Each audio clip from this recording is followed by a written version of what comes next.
सुस्वागतम. रंगदेवता आणि नाट्यरसिकांना विनम्र अभिवादन करून महाराणा प्रताप विद्यालय भुसावळ सविनय सादर करीत आहोत बालनाट्य झेप. निर्मिती श्री संत ज्ञानेश्वर शिक्षण मंडळ संचलित महाराणा प्रताप विद्यालय भुसावळ. निर्मिती प्रमुख आदरणीय महेंद्र मांडे, अध्यक्ष श्री संत ज्ञानेश्वर शिक्षण मंडळ भुसावळ. आदरणीय उषाताई पाटील, सचिव संत ज्ञानेश्वर शिक्षण मंडळ भुसावळ. शुभ आशीर्वाद आदरणीय बापूसाहेब मांडे, अध्यक्ष गो विज्ञान अनुसंधान केंद्र हरिपुरा. निर्मिती सहाय्य आदरणीय मुख्याध्यापक सुरेश शिंदे, आदरणीय पर्यवेक्षक नारायण घोडके, लेखक गोविंद गोडबोले, दिग्दर्शिका अलका भटकर. रंगमंच व्यवस्था अरुण पाटील, रवींद्र खरादे. प्रकाश योजना कुंदन तावडे, उमेश गोरधे, प्रमोद आर्य. नेपथ्य पंकज साखरे, नितीन धुंदे, महेश ठोसर. रंगभूषा पंकज साखरे, जयश्री चौधरी. वेशभूषा सुनंदा भारुळे, दीपाली पाटील, दीपाली साखरे. संगीत अनघा फडके, वैभव वारके, विजय वाघ, पार्थ वैद्य. कलाकारांचा परिचय. चिऊ भुवनेश निळे, मणी रुद्र चौधरी, काऊ वेदांत सूर्यवंशी, विठू यश कुलकर्णी, चिवा आरुष मैन, टेडी जय ठोसर, छोटू प्रतीक वाणी, नीलू भरत वारके, मन्या ओम सावळे, उप्या निखिल गुरव, सिंह कुणाल फेगडे, यश रुद्र गाडगीळ, प्रिया रणवीर सोळंकी, साक्षी मेहुल गायकवाड. गीत मंच ढोलक देवेश दुसाने, तबला सार्थक जाधव, शीळ विवेक पाटील, टाळ मितांशु पाटील, त्रिभुज जयेश भोगे. गायक मंडळी श्लोक बोरसे, सिद्धेश यंपुरे, देवेश लोखंडे, पियुष शेकोकार, साई सनानसे, मानव सरोदे, अभय इंगळे, दुर्वेश पाटील. चला तर मग रसिक प्रेक्षक हो, बघूया आणि आनंद घेऊया बालनाट्य झेप झेप झेप.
त्यांचा जो पत्ता नाही.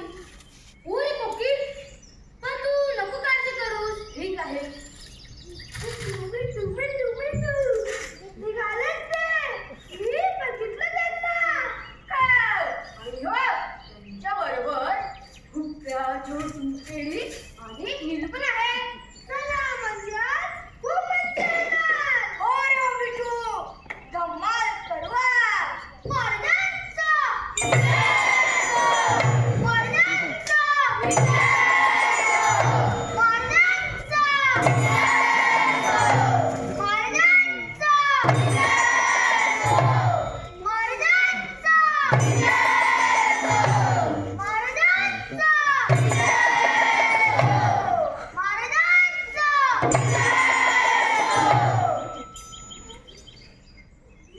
तुम्ही सगळ्या आलात हे पाहून मला फार आनंद झाला.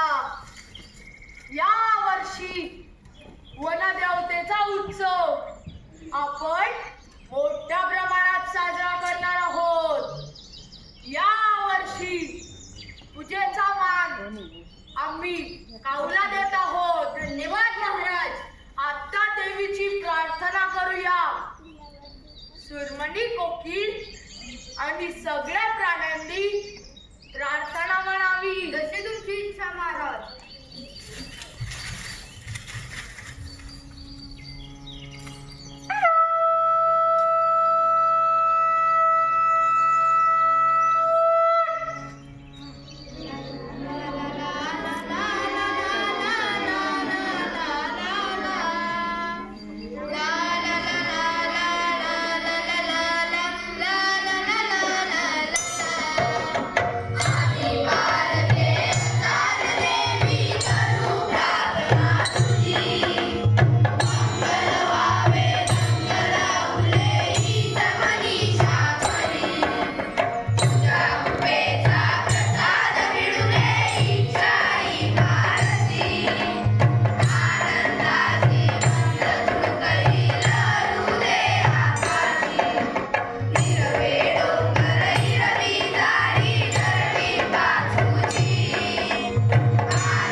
छान. पाऊस आणि जंगल यांचा घनिष्ठ संबंध आहे. महाराज, पण यांना म्हणावं तसं पाऊस पडलाच नाही. पळे रे बिटू, तू नको काळजी करू. वरून तोंडातला रमणार नाही. बरोबर. असाच सकारात्मक विचार ठेवा. म्हणूनच येणाऱ्या पावसाचं आम्ही नृत्य करून स्वागत करणार आहोत. मला पाऊस फार आवडतो. आणि छोटू, तू पावसात भिजलास ती माझी ओळख आहे. मग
काळजी करण्यासारखी आहे. काही काळजी करू नका.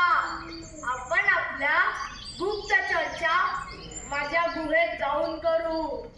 छोटू, हुप्प्या, टेडी आणि नीलू तुम्ही चला. बाकी मित्रांनो तुम्ही निर्धास्तपणे राहा.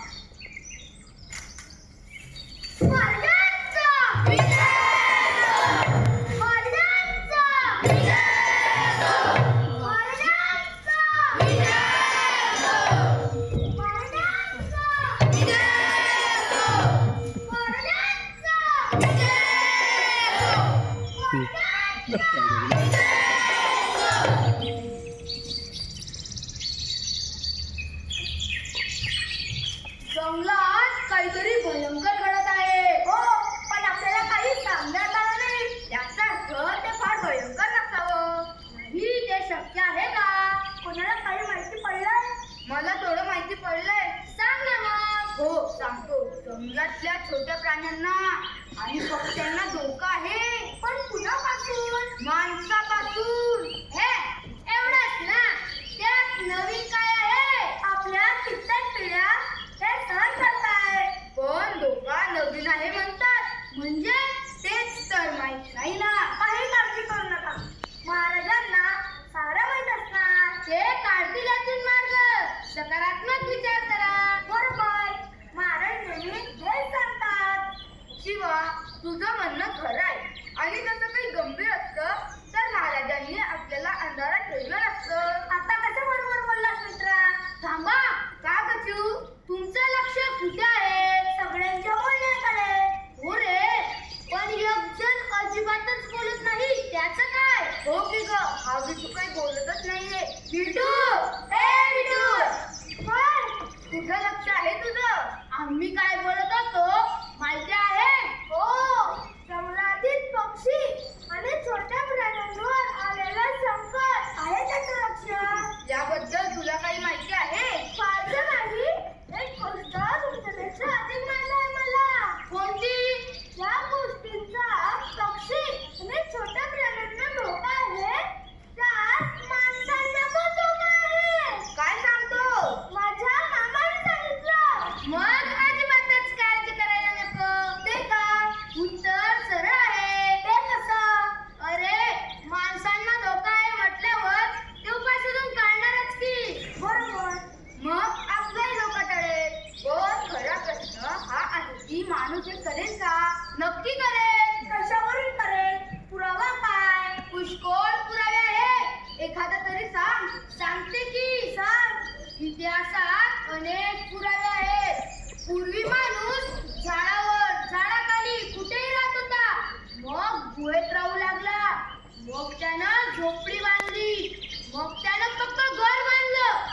कधीच पळवून लावला, मग जे काही संकट असेल ते तो नक्की पळवून लावेल. तू म्हणते त्यात सत्य जरूर आहे, मलाही असंच वाटतं. अगदी बरोबर. मी तर म्हणतो की आपणही माणसांना मदत करायला हवी. पण करणार कशी? आपल्याला कुठे त्यांच्याशी बोलता येतं? असेल काही मार्ग, बघू.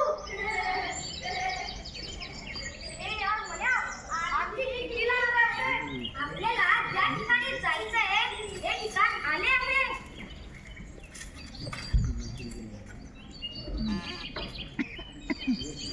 वाव, किती मस्त जागा आहे. अगं साक्षी, पण आपण कुठं आलोय? मी आणि माझ्याने शोधलेली जागा आहे. यश, तुझं आणि मनाचं म्हणणं अगदी बरोबर आहे. आपल्या प्रोजेक्टच्या रिसर्चसाठी ही जागा एकदम योग्य आहे. हे फक्त जंगली प्राणी नाहीत ना, ते वनखात्याला विचारायला हवं. मला नाही वाटत तसं. तिकडे ती पडकी इमारत पण दिसत आहे, ते जाऊ दे. जरा आपण आपल्या प्रोजेक्ट बद्दल विचार करूया. तिकडे बघा, पक्ष्यांची गर्दी पण दिसत आहे. बघू बघू. बरं म्हणा, पक्ष्यांवरील संकटांचा विचार करायचा म्हटलं तर तो विचार नीट करता येईल. प्रियाचं म्हणणं मला पटतंय. पहिली गोष्ट, रिसर्चसाठी ही जागा एकदम योग्य. आपला प्रोजेक्ट भारी होणार. हो नक्की. आपल्या चौघांना प्रोजेक्ट मिळालाय हे आपलं भाग्य. आता घरी गेल्यावर प्रत्येकाने मुद्दे काढा आणि त्यावर विचार करू. अगदी बरोबर. ए मन्या, तू आहे ना आमचा लीडर. काय रे मन्या, चालेल का तुला? हो, मध्यांतरी चालेल. प्रिया, इथे लाईट आहे का? जरा बघ बरं. हो हो, बघते.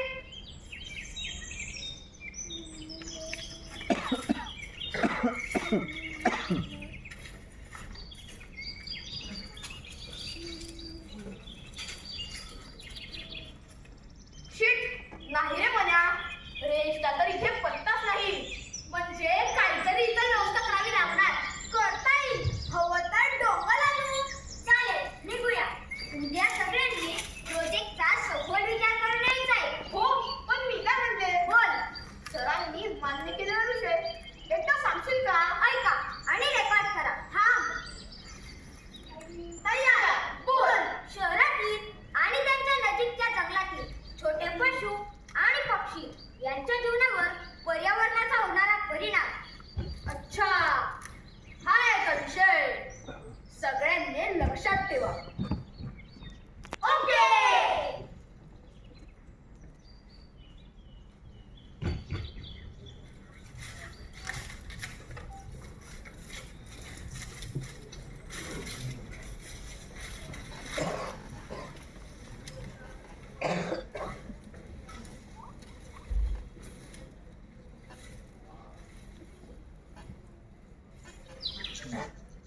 काही कळलं नाही. मला थोडसं जाणवलं.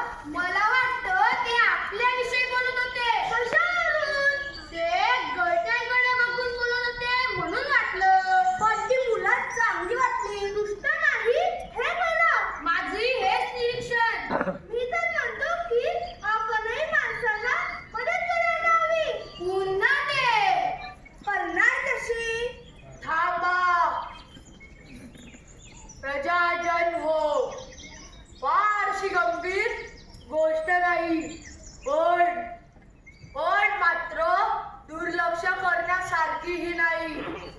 गेले काही दिवस आपल्या जंगलातले चिमणीसारखे छोटे पक्षी तेव्हा घरी गेले. खरं तर मृत्यू सगळ्यांनाच येणार आहे, पण कमी वयात कुठलाही आजार नसताना त्याचा मृत्यू झाला आहे. आमचा गुप्तहेर खातं यावर बारकाईने लक्ष ठेवून आहे.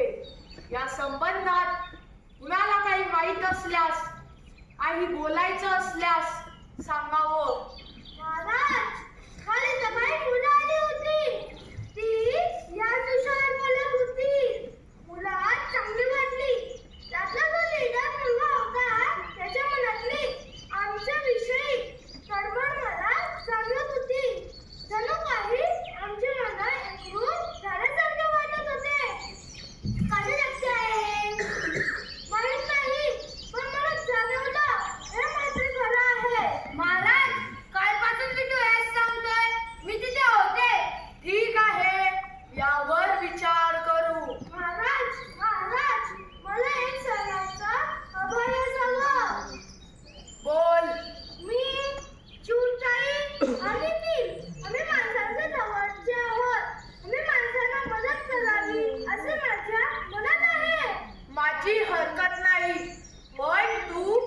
कशी मदत करणार? महाराज महाराज महाराज, कालची ती मुलं गाईने इकडे येत आहे.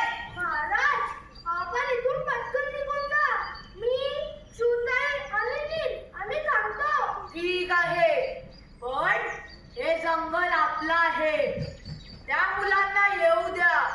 जर त्या मुलांनी तुम्हा पक्ष्यांना त्रास दिला तर आम्हाला सांगा. ए हुक्या, काय महाराज? तू या पक्ष्यांच्या रक्षणासाठी लपून राहा. हो, ते मुले काय करतात, काय त्रास देतात त्या मला लगेच सांगायला ये. मग आम्ही त्या मुलांना चांगला धडा शिकवू.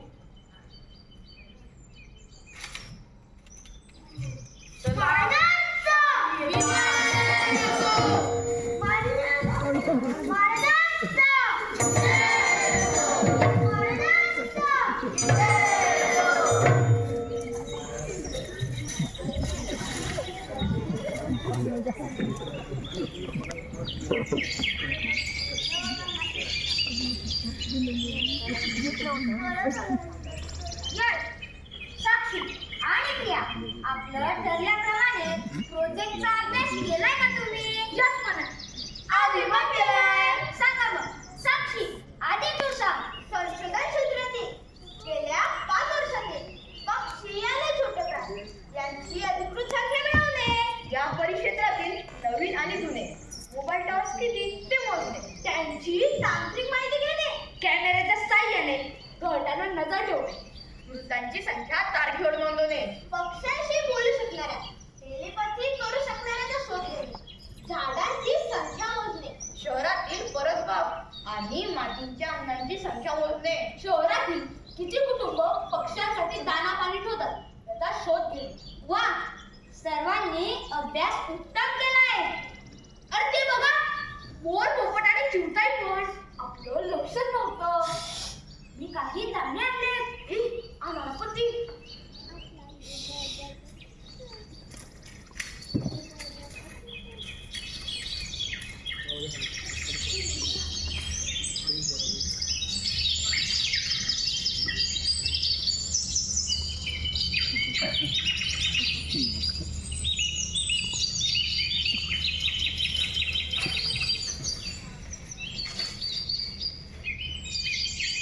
किती गोड आहेत ना? हो, आपलं त्यांना आणि त्यांचं आपल्याला कळलं असतं तर काय मजा आली असती ना. असं ऍप नाही का रे? जादूची छडी असायला हवी होती. बापरे, सगळं सुसट केला का? काय झालं प्रिया? अरे, आपल्या मॅजिकल डान्सची प्रॅक्टिस आपण केलीच नाही. लवकरच सादर करायची आहे. विसरला की काय? चला करूया प्रॅक्टिस. अगं, पण गाणे कुठे आहे? रेकॉर्ड प्लेअर तर घरी आहे.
आपल्या भल्यासाठी जे काय करता आहे ते आपल्याला कळायला हवं. मी तुझ्याशी सहमत आहे. आज आपण या मनाशी आपल्या भाषेत बोलू.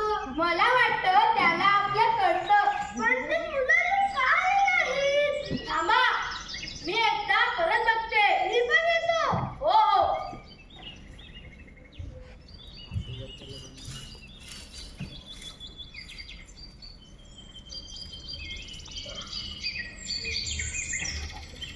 ते बघा, ते येतात.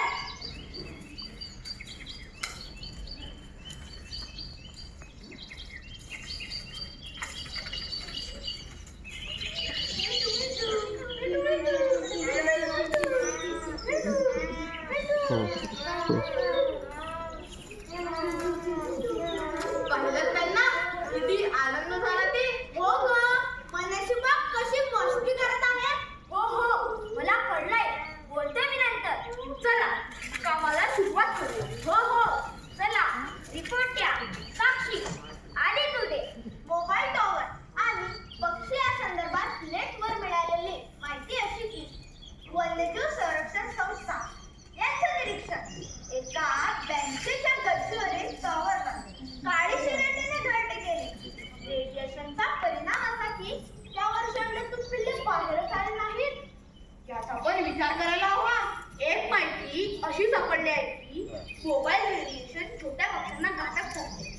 50 वर्षापूर्वी किंवा अगदी 25 वर्षापूर्वी चिमटाई माणसांच्या घरात वळसायला घरटं करायची. पण आता तिला घरटं करायला जागाच नाही. पुढे असंही म्हटलंय की मोबाईल टावरवरून सतत लवली बाहेर पडत असतात. त्यांच्या मार्गात एखादा लहान पक्षी आला त्याला हृदयविकाराचा झटका येतो आणि तो मरतो. या संबंधित एक सूचना सापडली आहे. मोबाईल रेडिएशन 1.6 वॅटपेक्षा जास्त नसावं. तुम्ही म्हणाल तुम्ही कसं चेक करणार? सोपं आहे. मोबाईलवर *#07# डायल करा, कळेल तुम्हाला. काहींच्या मते मोबाईल टॉवरवाले सरकारी नियमापेक्षा रेडिएशन शक्ती जास्त ठेवतात. त्यामुळे परिणाम गंभीर ठरतात. आपलं संशोधन योग्य मार्गावर चाललंय. आता पुढचा टप्पा म्हणजे या परिसरातील पक्षी जीवनाचा अभ्यास करण्यासाठी एक कॅमेरा, रेडिएशन मोजण्याचं यंत्र, ही सगळी उपकरणं कोठे लावायची तुम्ही त्या जागा बघा. तोपर्यंत मी या पक्षी मित्रांशी बोलतो. तुम्हाला कधी सांगितलं नव्हतं, पण आज सांगतो. माझ्या आजोबांना पक्ष्यांची भाषा कळत होती. ते त्यांच्याशी पण बोलत. त्यांनी मला शिकवलंय. वाव, तू बोल. याला टेलिपॅथी संवाद म्हणतात ना. आणि जो सांगतो त्याला ॲनिमल कम्युनिकेटर म्हणतात ना. बरोबर. आम्ही पण सांगतो. तुम्हाला नाही करणार.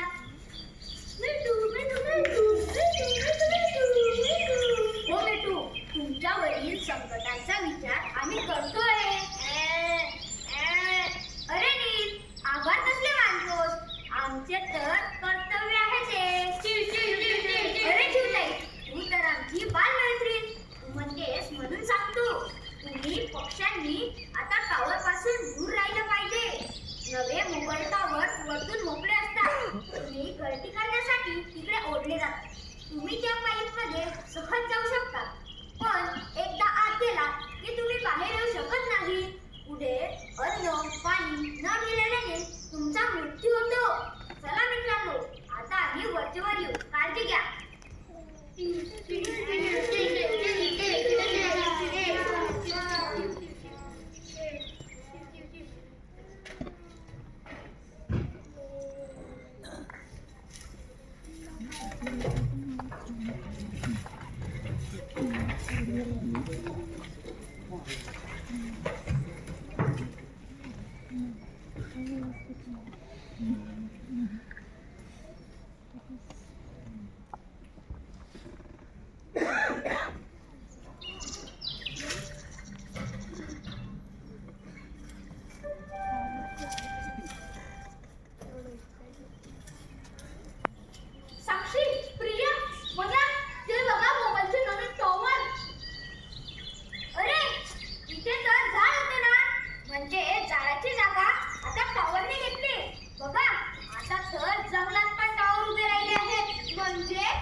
वैयक्तिक